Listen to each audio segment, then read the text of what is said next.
রাজ্যের পর্যটন শিল্পকে নতুন উচ্চতায় পৌঁছে দিতে ইউনিটি প্রোমো ফেস্টের মাধ্যমে যে বার্তা দেওয়া হয়েছে তার চূড়ান্ত রূপ পাবে আগামী 12ই ডিসেম্বর। রাজ্যের বিভিন্ন প্রান্তে সাফল্যের সঙ্গে অনুষ্ঠিত হওয়ার পর ইউনিটি প্রোমো ফেস্টের সমাপ্তি অনুষ্ঠান 12ই ডিসেম্বর অনুষ্ঠিত হবে আগরতলার স্বামী বিবেকানন্দ ময়দানে। এতে উপস্থিত থাকবেন ত্রিপুরা পর্যটনের ব্র্যান্ড অ্যাম্বাসেডর সৌরভ গাঙ্গুলি।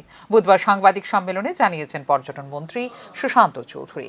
সেটা হচ্ছে ভারতবর্ষের বিখ্যাত বলিউড সিঙ্গার প্লেব্যাক জুবিন নটিয়াল সেখানে পারফর্ম করবেন এবং ইতিমধ্যে দপ্তরের তরফ থেকে পাসেস ডিস্ট্রিবিউশন আপনারা দেখেছেন শুরু হয়ে গেছে, বিভিন্ন জায়গায় প্রচার শুরু হয়ে গেছে এবং এই 12 তারিখের কর্মসূচিতে আমাদের মধ্যে উপস্থিত থাকবেন জুবিন নটিয়ালের সঙ্গে ত্রিপুরা রাজ্যের ট্যুরিজমের ব্র্যান্ড অ্যাম্বাসেডর, ভারতীয় ক্রিকেটের প্রাক্তন অধিনায়ক সৌরভ গাঙ্গুলি মহোদয়, আমাদের মাননীয় মুখ্যমন্ত্রী মহোদয়, মন্ত্রী পরিষদের অন্যান্য সদস্যগণ, রাজ্য সরকারের বিভিন্ন আধিকারিকগণ এবং আজকে এই সাংবাদিক বৈঠকে আপনাদের কাছে বা আপনাদের মাধ্যমে আমাদের আহ্বান থাকবে রাজ্যের জনগণের কাছে যে বরাবর আমাদের এই ধরনের কর্মসূচি যারা আমরা বিগত দিনেও অনুষ্ঠিত করেছি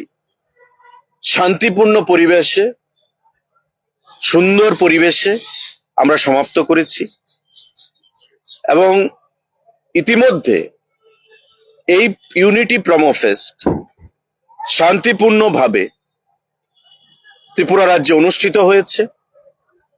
12 তারিখের কর্মসূচিও যেন সুন্দরভাবে শান্তিপূর্ণভাবে আমরা পালন করতে পারি তার জন্যে সাংবাদিক বন্ধুদের মাধ্যমে আমরা রাজ্যের মানুষের কাছে যারা পাস সংগ্রহ করেছেন তাদের প্রত্যেকের কাছে। রাজ্যে পর্যটন পরিকাঠামোর উন্নয়নে সরকার নিরলসভাবে কাজ করছে। কেন্দ্রীয় সরকারের সর্বশেষ পরিসংখ্যান অনুযায়ী বিদেশি পর্যটক আগমনে উত্তর পূর্বাঞ্চলে সিকিমের পরে দ্বিতীয় স্থান দখল করেছে ত্রিপুরা।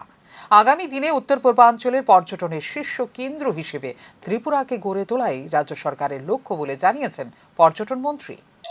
ইতিমধ্যে ministry of tourism, government of India তাদের পরিসংখ্যান অনুযায়ী তাদের থেকে যে বুকলেট বের করা হয় তাতে দেখা যাচ্ছে ফরেন ট্যুরিস্ট ফুটফলে ত্রিপুরা রাজ্য নর্থ ইস্টের মধ্যে সিকিমের পর দ্বিতীয় স্থান আমরা অধিকার করেছি।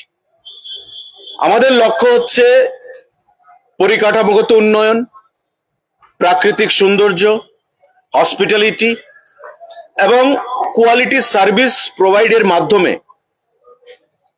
শুধু ফরেন ট্যুরিস্ট ফুটফলে নয়, ডোমেস্টিক ট্যুরিস্ট ফুটফলেও আমরা যেন 1 নম্বর জায়গায় যেতে পারি এন্টায়ার নর্থ ইস্টার্ন রিজনের মধ্যে। এবং এটাই হচ্ছে আমাদের লক্ষ্য।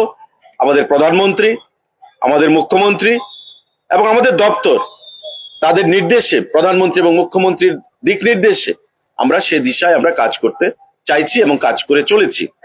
জাতি ও জনজাতি অংশের মানুষের ঐক্যবদ্ধ প্রচেষ্টার মধ্য দিয়ে পর্যটনের বিকাশ, এই মূল ভাবনাকে সামনে রেখে এবছর প্রোমো ফেস্টের সঙ্গে যুক্ত করা হয় ইউনিটি শব্দটি। পর্যটকদের কাছে উৎসবকে আরও আকর্ষণীয় করে তুলতে ফেস্টে যুক্ত করা হয় ফুড ফেস্টিভ্যাল, ফ্যাশন শো, খেলাধুলা ও স্থানীয় সাংস্কৃতিক পরিবেশনা। বিশেষ করে ফ্যাশন শোতে রাজ্যের 19টি জনজাতি গোষ্ঠী সহ বাঙালিদের ঐতিহ্যবাহী পোশাক বিশেষভাবে আকর্ষণ করেছে দর্শকদের। ইউনিটি প্রোমো ফেস্টের মাধ্যমে ত্রিপুরার পর্যটন সম্ভাবনা শুধু দেশ নয়, বিশ্ব দরবারেও নতুন পরিচিতি পাবে বলে প্রত্যাশা ব্যক্ত করেন পর্যটন মন্ত্রী Sushanta Chowdhury. Bureau report, news নাও।